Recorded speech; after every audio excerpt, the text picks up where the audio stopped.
Сайн байцгаана уу? Та бүхэн 100-ны мэдээ сонины 7 хоногийн таймыг сэтгүүлч Мегмар Баяр Бям хажнаар хүргэхэд бэлэн болсон байна. За бид 2 дахь жилдээ энэ нийт 36 бүтээлийг бол нийтийн эрх ашигын төлөөх юм 90 сурч бүтээлийг бол хөндөж манай сэтгүүлч нар бол бичиж гаргасан байдаг.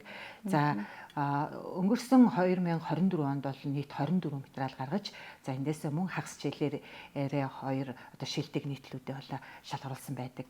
За энэ удаа 2025 оны эхний одоо хагас хичээлийн 12 бүтээлийг бол өрсөлдүүлж бид одоо бүтээлүүдэд шалгаруулад байгаа. За тэгэхээр энэ бүтээлүүд нь бол асуудал дэвшүүлээ зогсохгүй одоо хариуцлагатнуудыг хөдөлгөх, шийдвэр гаргуулах хүртэл нөлөө үзүүлж бодит одоо үр дүнд хүрэх, зарим нь одоо үр дүнд хүрээд явж байгаа ийм нийтлүүд байдаг. Тэгээ шилдэг бүтээлийн одоо эзнийг тодруулах хуралдаанд бол манай сэтгүүлч нар бол одоо идэвхтэй сэтгэл чармаалтаа гаргаж одоо сэдвийнхаа араас явж үзэлдэж энэ бүтээлийг бол одоо үн цэнийг өргөх мөн үнэн мөнийг одоо илчлэхийн төлөөх эрэлт бол сэтгүүлчд маань одоо ууггүй хөдөлмөрөөр гаргаж бичдэг ийм одоо бүтээл байгаа юм аа. Хамгийн ихний бүтээл маань бол одоо 1-р сарын 15-нд нийтлэгдсэн. Тэгээд орон сууцны метр квадратын хэмжээ ордод дээрх одоо хэмжээндээ хүрдэггүй гэсэн ийм одоо сэдвтэй нийтлэлийг бид нар хөндөж одоо орон сууц одоо шинээр одоо ашиглалтанд орж байгаа орон сууцны үн жилээс жилд нэмэгдэж байгаа. Тэгээд энэ хүрээндээ бас орон сууцны яг тэр хэмжээндээ байх ёстой стандарт хэмжээндээ хүрэхгүй байна гэдэг асуудлыг бид нар хөндөж олон талын байр суурийг гаргаж ингээд бичсэн байгаа. За дараагийн нийтлэл маань бол одоо хос бичгтэн хөтөлбөр хоосон зарлиг болох вэ гэсэн энэ сэдвтэй нийтлэлийг манай сэтгүүлчид бас гаргасан байгаа. За энэгээр бол одоо монгол хэлний тухай хууль дагуу 2025 оны 1-р сарын 1-ээс төрийн бодлого нутгийн өөрөө удирдах байгууллагын одоо албан хэрэгэл, кирилл болон үндэсний бичгээр хөтөлж эхэлнэ гэсэн зарлигийг гаргасан. За тэгээд энэ хүн нийтлэлийг яг бэлтгэх хугацаанд бол хос бичгээр одоо албан хэрэгээ хөтлөөд 1 сар 11 хоногийн хугацаа өнгөрч исэн. Тэгвэл энэ хугацаанд яг одоо хос бичигт хөтөлбөр хэрэг хугацаа ямар хэмжээнд хэрэгжиж байгаа хэрэгжилтийн нь одоо төвшин ямар байгаа талаар бол бас сурвалж илсэн. Хамгийн гол нь нөгөө хууль хэрэгжээд бас 5 жил 5-10 жилийн хугацаанд ер нь бэлтгэл ажил хэрэг байсан бэ гэдгийг ер нь бас шалгаж бас одоо энэ дээр хэрэгжилт нь ямар байна гэдгийг сурвалжсан байгаа. Тэгээ энэ маань бол одоо үндэсний өв соёл болсон энэ бичгээр албан хэргийг хөтлөн гэдэг бол одоо Монгол улсын хувьд бол бас нэр төрийн өв соёлоо одоо өндөрт өргөж байгаа ийм үйл явдал. Тэгээ манай хоёр сэтгүүлч бол үүнийг үргэлжлүүлээд цааш одоо дахин хөндөж бичихээр байгаа. За дараагийнх нь.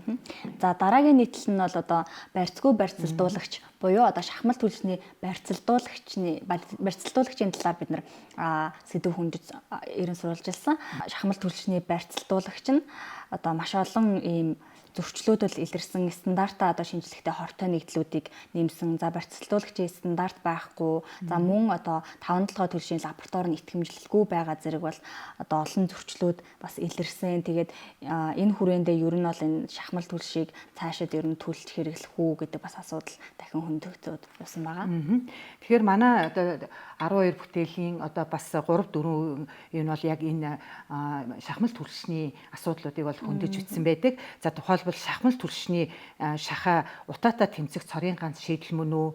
За мөн одоо шахмал түлшний шуудааны хүртэл шахаа байсан уу гэсэн ийм нийтлүүдийг манай сэтгүүлч нар бол одоо цурал болгож бол энэ нийтлүүдийг гаргаж тавьсан байгаа. За энүүгээр бол одоо юу хэлэх гэж байгаа юм гэхээр одоо мэдээж нийтийн эрх ашиг утааны бохирдол, агаарын бохирдлоос болж хүний амнаас хохирсон дээр нь одоо энэ 5-7 төрлийн үйл ажиллагаа бүтцэд одоо авилга, хээл ахуул тийм ээ. За энэ одоо оруулж ирж байгаа энэ шахмал түлшний орц ямар одоо орц нормоор хийдэг, энэ лабораторийн шинжилгээгээр хангагдсан уу, шалгагдсан уу, батлагдсан уу, энэ хүний амь насанд одоо эрсдэл учруулад байна гэдэг энэ бүх зүйлийг бол одоо цогцоор нь гаргаж тавьсан. Тэгэхээр энэ нийтлэл бол одоо цаашаа дахиад үргэлжлээд явах ийм боломжтой одоо эрен сурвалжлага бүтээлүүдийг хүндсэн байгаа.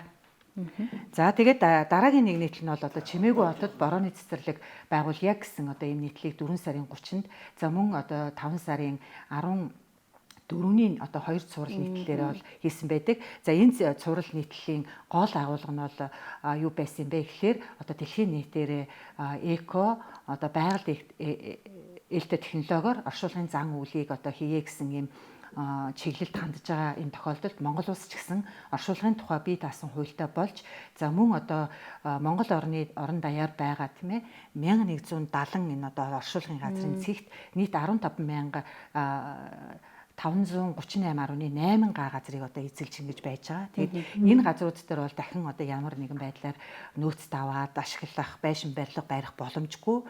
За ихэвчлэн одоо цэцэрлэг түрээлэн болох, соёл амралтын энэ газар болгох ийм одоо бүлгээр ашиглах байдаг юм байна л да бол бас. Тэгэхээр яг энэ жишг рүүгээ явж одоо бурхан болоочтой зориулж мод тайрах тийм ээ энэ нь явсаар одоо тэр буу мод хөтөлбөрт одоо бас нөлөөлөх.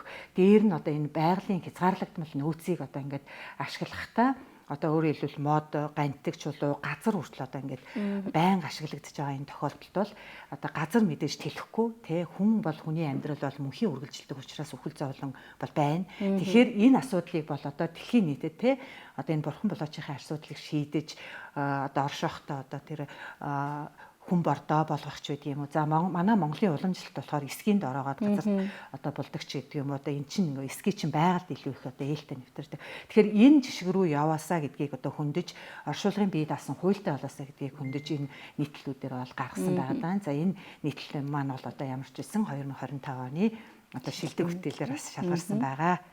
За мөн 12 нийтлийн нэг нь болоо жагсаал цуглааны тухай хууль жагсагчдыг одоо хамгаалж чадаж байна уу гэсэн нийтлэл байгаа. За энэ бол одоо маш том байр суурийг эзэлж байгаа сэдв. За жагсаал цуглааны тухай хууль бол одоо яг хэлэлцэгдээд улсын хурлаар одоо батлагдах шатан дээр бол явагдаж байгаа. Тэгэхээр энэ нийтлэл бол одоо цааш бас үргэлжлэж үр дүнгээ өгөх нь бол одоо тодорхой ийм том сэдв байгаа.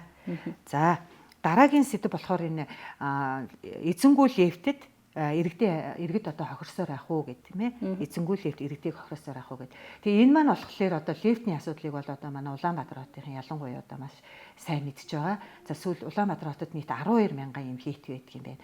За энэ дээр одоо мэрэгжлийн одоо нэг 140 орчим байгууллага байдаг. Гэхдээ идэвхтэй үйл ажиллагаа явуулж байгаа нь бол нэг 40-50 л байдаг юм байна. Тэгээд сөөх болохоор одоо энэ лефтээ засаач энэ дээр одоо хүний амнаас хохирох хүүхэд очвол зөндөө кейсүүдийг бол манай сэтгүүлч нар энд бол хүндсэн байдаг. Тэгээ хамгийн гол нь сөөх мэрэгжлийн байгууллага хоёр хоорондоо ойлголцдоггүй энэ зүйлийг бол гаргаж тавьсан байгаа. Тэгээ энэ дээр бас нэг дараа үргэлжлээд бас шийдэл гарах юм боломжтой гэсэн нийтлэл юм аа.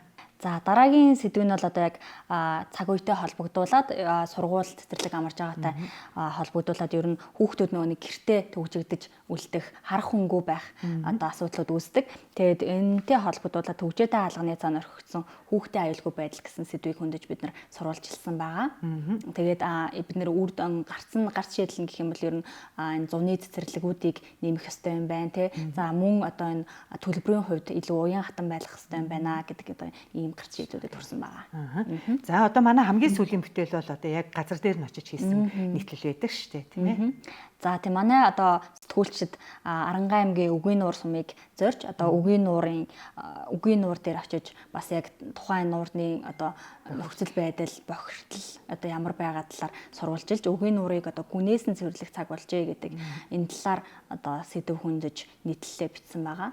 Тэгээ энэ сэдв маань цааш бол үргэлжлээд одоо ингээд 7 сар аялал жуулчлалын цаг эхэлж байгаа. Тэгэхээр энэ дээр бол одоо үр дүн харгуулах, бохирдлыг цэвэрлүүлэх, за тэнд нөгөө жорлон дэд бүтэц байгуулах асуудал бол бас тий 4 тэрбум төгрөгийг одоо ингээд салхинд хийсгэсэн гэсэн ийм асуудлууд байгаа. Тэгэхээр энийг бол цааш үргэлжлүүлэн одоо нийтийн эрх ашигын төлөөх бүтээлүүдэд бид бичсээр авах болно. За ингээд тоймынхаа төсөлд бид нэг талархлыг бас энд танилцуулъя гэж бодож байна. Тэгэхээр хараат бас сэтгүүл зүйн хөгжүүлэх одоо мэдээллийн урсгалын экосистемыг сайжруулах уншигчийн үнэн бодиттой мэдээлэл хүлээн авах эрхийг дэмжин хамтран ажиллаж буй талархал илэрхийлье гэд одоо манай сонинд Плюма гэд мэдээллийн цогц систем буюу платформоос манад ийм талархал ирүүлсэн байгаа даа.